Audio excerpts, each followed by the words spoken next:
Handphone flagship zaman sekarang udah bisa ngasilin gambar yang auto bagus sekali jepret doang. Salah satunya adalah HP Xiaomi 15T yang ada di tangan gua kali ini. Masih seger, simak pengalaman gua.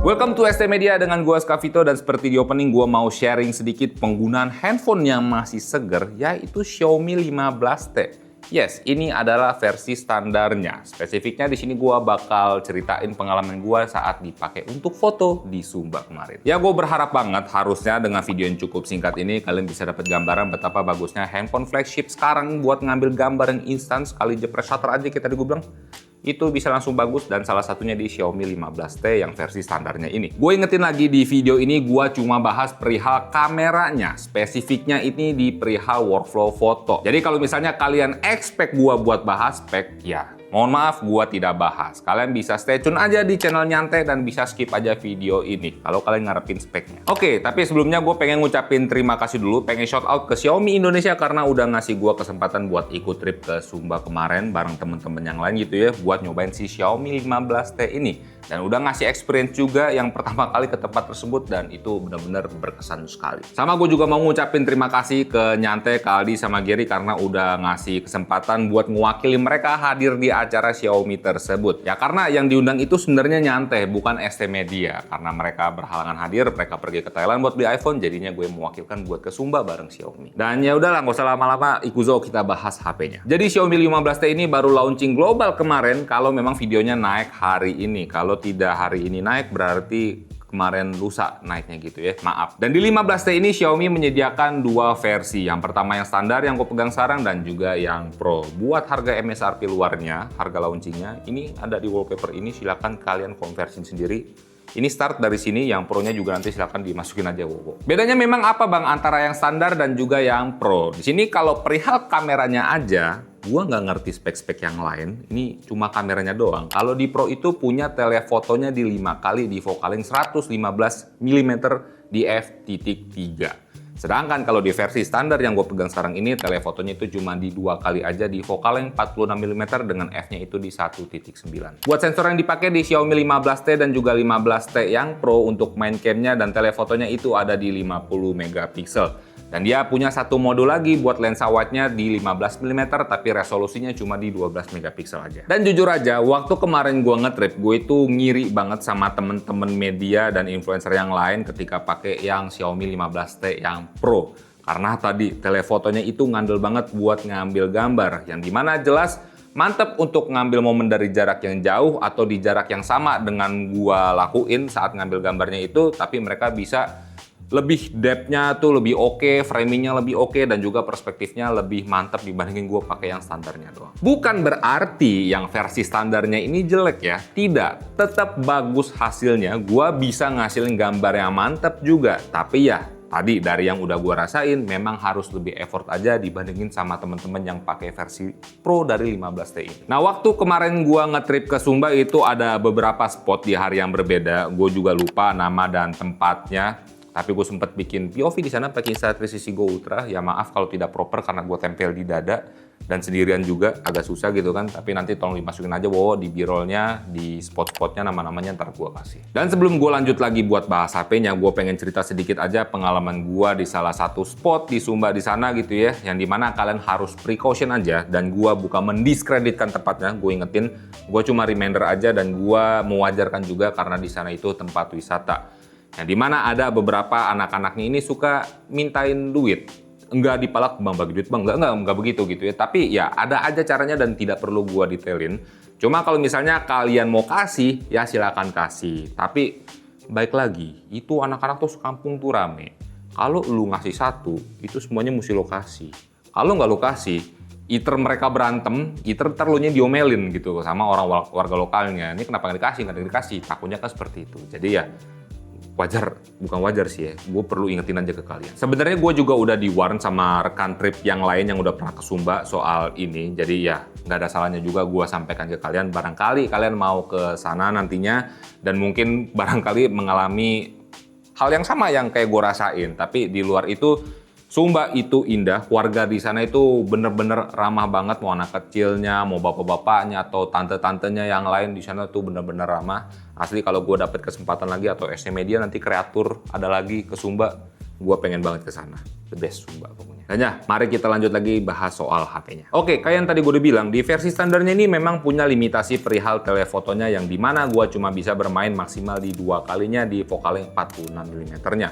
Memang gua masih bisa mainin zoom lagi, tapi di sini hasilnya jadi digital, bukan optikal gitu ya, dan otomatis pasti ada penurunan kualitas gambar. Tapi di sini ada satu foto dan memang gua ngambilnya cuma sekali doang, gua iseng pakai untuk zoom digitalnya dan bisa bagus juga hasilnya. Salah satu contoh fotonya memang cuma satu, baik lagi gitu ya, itu ada penunggang kuda, itu gua bisa ngambil medium close up pakai lensa 75 mm-nya, baik lagi itu di zoom digitalnya.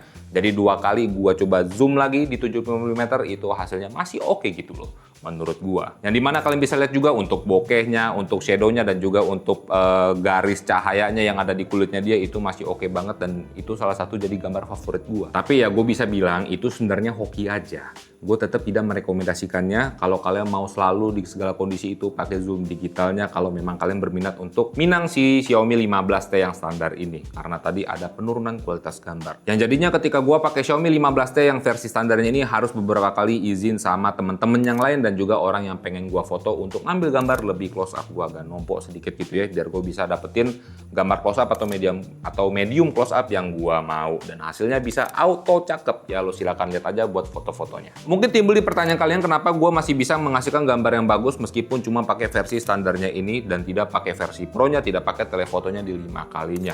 Karena Xiaomi ini di 15T ini, di versi yang ini, itu baik standar, baik Pro-nya itu udah co-engineering dengan Leica. Warna gambarnya ini benar-benar natural, cakep. Ya walaupun kalau misalnya kalian 11-12 pengen di-compare sama kamera Leica yang asli, ya kalah. Ini cuman ngebawa karakteristiknya ala Leica aja. Tapi ya baik lagi, dengan dia udah dibekali dengan resep Leica, nih HP bisa menciptakan gambar yang instan, auto langsung bagus dengan sekali jepret. Dan di HP ini gue tidak pakai semua filter yang disediakan sama si Xiaomi 15T ini. Mostly gue pakai filter originalnya aja. Kadang pakai Leica natural, kadang juga pakai black and white Leica, yang dimana memang Leica itu terkenal soal black and white-nya ini. Untuk karakter gambar atau karakter foto kalian bisa atur juga untuk stylenya. Di mode foto ini bisa kalian atur antara Leica Authentic dan juga Leica Vibrant. Bedanya apa bang memang? Di sini yang udah gua rasain, gambar OG-nya ini tanpa filter yang macem-macem, Leica Authentic ini bisa ngasih gambar karakter gambar yang lebih natural dibandingin yang vibrant. Dan di mode portrait juga ada style fotonya yang bisa kalian gonta-ganti. Tapi di sini beda gitu ya, antara foto dan portrait itu 2 mode yang berbeda, dan di mode portrait ini punya style foto yang berbeda juga. Yang dimana di mode portrait ini ada karakternya itu Leica Portrait dan juga Master Portrait. Bedanya apa bang? Jujur aja gue nggak tahu secara detail soal perbedaan warna gambarnya, karena di sini sama-sama natural, sama-sama bagus untuk hasilnya. Lama gue penggunaan kemarin di Sumba, ya gue ganti-ganti aja. Antara Leica Portrait, Master Portrait itu gue ganti-ganti, itu hasilnya juga susah untuk dibedain. Mana yang foto gue pakai Master Portrait, mana yang gue pakai Leica Portrait. Itu tidak tahu, karena apa? Hasilnya sama-sama bagus. Masih ngomongin seputar bokehnya, di mode portrait ini kalian bisa atur F atau bukaan rananya itu sesuai kemauan kalian aja. Di sini bisa maksimal di 0,95 paling gede F-nya, dan paling kecilnya itu bisa sampai di F16.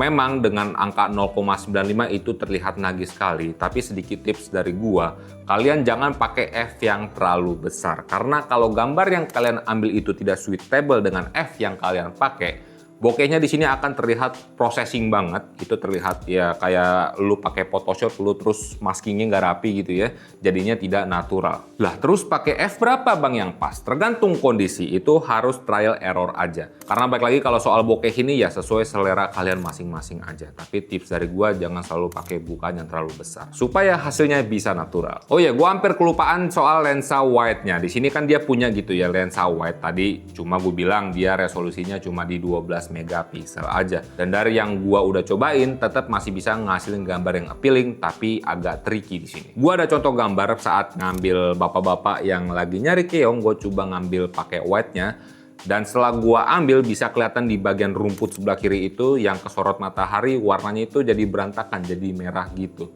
Akhirnya ya gua ganti aja ke lensa 46 mm atau gua pakai zoom optikalnya dari kali 1 ke kali 2-nya itu agak gue zoom, dan masih bisa ngasilin gambar yang wide juga, dan itu lebih proper dibandingin gue pakai lensa wide-nya doang. Sama waktu itu gue juga ada sedikit ngambil lensa wide di Bukit Wairinding, gue lupa namanya bukit apa. Tapi di situ ada model, gue pakai lensa wide-nya, pakai warna standarnya aja. Sama waktu itu di pantai juga ada modelnya 2 orang juga pakai pakaian adat, gue pakai lensa wide-nya juga. Itu gue kurang suka kalau gue pakai warna standarnya doang. Somehow karakternya itu kayak jomplang banget dari main kameranya. Jadinya gue sebel doang gitu kan, karena ini sayang banget nih HP punya modul lensa wide tapi nggak gue pakai buat foto-foto. Sampai akhirnya gue cari solusi yang enaknya gimana ya, gue pakai aja kali warna hitam putihnya Leica, black and white-nya. Ya bener aja, hasilnya jadi lebih appealing gambarnya karena tidak main warna yang macem-macem.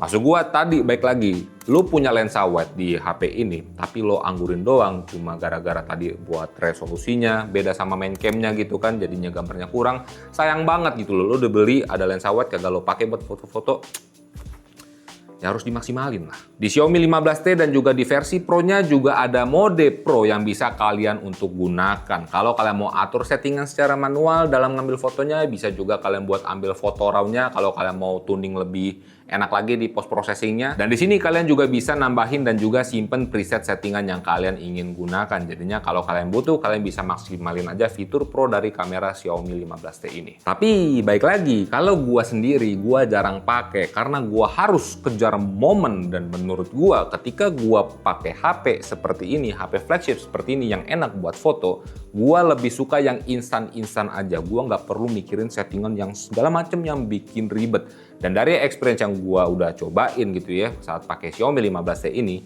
dengan memanfaatkan mode fotonya dan juga mode potretnya, itu bisa menghasilkan gambar yang bagus juga. Tapi baik lagi, kalau kalian suka dengan settingan-settingan yang manual yang pengen kalian atur sendiri, ya kalian bisa memanfaatkan mode Pro-nya. Nah sekarang kalau misalnya kalian mau ngambil momen cepet gitu ya, subjek dengan pergerakan cepet, di mode fotonya kalian bisa aktifin aja mode motion capture biar di sini hasil gambarnya bisa mini motion blur. Gua ada contoh fotonya itu lagi ngambil gambar orang berkuda di pantai sama di bukit, itu gua coba ngeburst dan juga gue aktifin mode motion capture-nya ini. Nah terus kalau misalnya memang kalian pakai buat outdoor kayak gue di kondisi siang hari dan cahayanya ini harsh banget, kalian bisa mainin aja exposure compensation-nya secara manual di mode foto. Kalau di mode potret itu tidak bisa. Sebenarnya bisa juga, kalian bisa mainin untuk exposure compensation itu di tekan aja layarnya terus kalian turunin ya kayak di HP-HP pada umumnya aja. Untuk ghosting dan flare di lensa satu kalinya, gue lupa ingetin tadi ya, buat lensa satu kalinya itu di 23 mm, 2 kali di 46 mm ya betul. Tadi gue lupa bilangin di awal buat lensa satu kali itu di 23 mm. Dan untuk flare dan ghosting baik di 23 atau di 46 mm-nya ini, ketika kalian arahin cahayanya direct ke cahaya yang terik langsung ke arah matahari contohnya gitu ya, itu masih sangat berasa. Contoh yang paling kelihatan itu waktu gua ngambil fotonya di Bukit Wairinding di Sumba Timur. Di bukit itu lagi sunset, cahaya mataharinya masih terang banget, terik gitu ya, dan itu ketika HP-nya, pakai kamera HP-nya ini gua arahin ke subjeknya yang ada background mataharinya, itu ketika kena dar kayak pakai flashbang. Tapi kalau misalnya kalian udah dapet framing dan angle yang pas dalam ngambil subjeknya dengan background backlight dari matahari tersebut, somehow flare-nya ini dari yang udah gue rasain dan juga ghosting-nya bisa bikin gambar lu soft kayak gini, dan hasilnya menurut gue masih cukup oke. Dan kalian bisa lihat aja hasil foto yang udah gue ambil. Dan kalau misalnya kalian masih kurang sreg sama hasil yang kalian udah ambil, kalian bisa edit langsung aja di HP-nya. Dan di sini dari yang udah gue rasain, yang gue surprise, ini oke juga experience buat ngedit fotonya. Beberapa detail, kontras, ketajaman masih bisa cukup leluasa untuk kalian tuning. Di fitur editingnya ini kalau misalnya kalian mau ngilangin, nambahin watermark juga enak. Karena ketika kalian nambahin atau ngilangin watermarknya, filenya di sini bakal kesimpan secara terpisah. Jadi filenya beda gitu ya. Jadinya kalian masih tetap punya file OG dari foto yang kalian udah ambil. Mungkin di sini udah timbul pertanyaan, apakah ada keluhan ketika gua pakai Xiaomi 15T ini di versi yang standarnya? Sebenarnya ada satu perihal overheatnya, tapi dengan catatan pemakaiannya ini cukup lama, dan gua buka standby kameranya ini tetap gua buka gitu ya, karena gua harus ngambil momen, jadinya tidak gua close kameranya. Dan gua makainya juga di outdoor di cuaca yang sangat panas di Sumba saat itu. HP-nya di sini muncul notif overheat, gua nggak tahu kelihatan apa enggak dari Go Ultra gua, tapi di situ ada notif overheat dan nggak bisa dipakai, dia harus nutup dulu aplikasinya. Tapi ya jangan khawatir, cooldownnya ini tidak lama. Dan kalau misalnya kalian masih paksain juga, misalnya udah hilang cooldownnya terus kalian pakai di sini, jadinya buat ambil gambar itu ketika kalian geser-geser angle-nya itu jadinya delay. Sama juga kalau ketika kalian mau pakai shutternya, kalian jepret itu jadi delay juga. Tapi perlu gue ingetin, perihal overheat itu gue cuma ngalamin sekali doang di Desa Tenun Apa. Di hari itu tuh lagi siang hari, terus outdoor juga, panas banget, aplikasi kamera nggak gua close karena gua takut ada momen yang ketinggalan, jadi gue standby aja, itu baru overheat. Tapi udah setelah itunya, di momen-momen berikutnya itu gue tidak ada mengalami overheat sama sekali, cuman di saat itu doang. Nah, kalau soal baterainya, di pengalaman gue ketika gue pakai Xiaomi 15T ini so far awet banget. Tapi dengan catatan gue cuma pakai untuk fotografi aja. Gue coba pakai untuk seharian hunting foto saat ngetrip itu tidak pernah sampai low battery. Paling ya nurun sampai paling gede itu sampai sisa 50%. Nggak pernah sampai 20% sampai gua hunting sampai malam hari dan itu tidak gua cas sama sekali. Tapi kalau gua dengar teman-teman media yang lain kayaknya dia pakai HP-nya ini buat aplikasi lain juga, ada yang install WhatsApp, Instagram, segala macam bla bla bla bla gitu ya. Itu mungkin bakal berpengaruh sama daya baterai yang dibawa sama HP ini. Tapi baik lagi kalau misalnya kalian mau tahu detailnya silakan aja kalian tungguin di channel Nyantai, bukan di sini. Kesimpulannya, Xiaomi 15T ini jadi salah satu HP yang racun yang bisa kalian consider, apalagi kalau kalian memang fans beratnya Xiaomi. Pakai versi yang standarnya aja udah menyenangkan, udah asik banget, udah bisa menghasilkan gambar yang bagus gitu ya. Apalagi kalau kalian pakai yang Pro-nya. Dan gua jujur aja gua ngiri banget sama temen-temen yang dapat Pro. Dan seperti tadi yang udah gue mention, dengan Xiaomi udah co-engineering dengan Leica, kalian mau menciptakan gambar yang natural, bagus, dengan detail gitu ya, itu udah easy banget, sekali jepret itu bisa. Real, gue udah cobain. Kalian juga udah lihat hasil-hasil foto yang udah gue ambil selama nge-trip kemarin bareng Xiaomi Indonesia ke Sumba menggunakan 15T ini. Ya udah, itu aja. Sekali lagi gue ucapin terima kasih sama Xiaomi Indonesia dan juga Nyantai karena udah ngasih gue kesempatan untuk nyobain handphone yang satu ini, Xiaomi 15T, dan juga udah ngasih kesempatan gue buat berlibur ke Sumba sembari nyobain HP-nya. Kalau kalian penasaran sama pembahasan spek dan lainnya dari Xiaomi 15T ini, silahkan stay tune aja di channel Nyantai. Nanti Bang Aldi dan juga Bang Gary bakal bahas untuk HP-nya. Itu aja. Gue Skavito dan itu Wowo. Semoga videonya bisa bermanfaat, bisa jadi referensi, dan semoga kalian keracunan buat beli HP-nya. Sangat-sangat racun. Tungguin launchingnya di Indonesia. Jangan lupa buat berkarya. Kita rehat sejenak.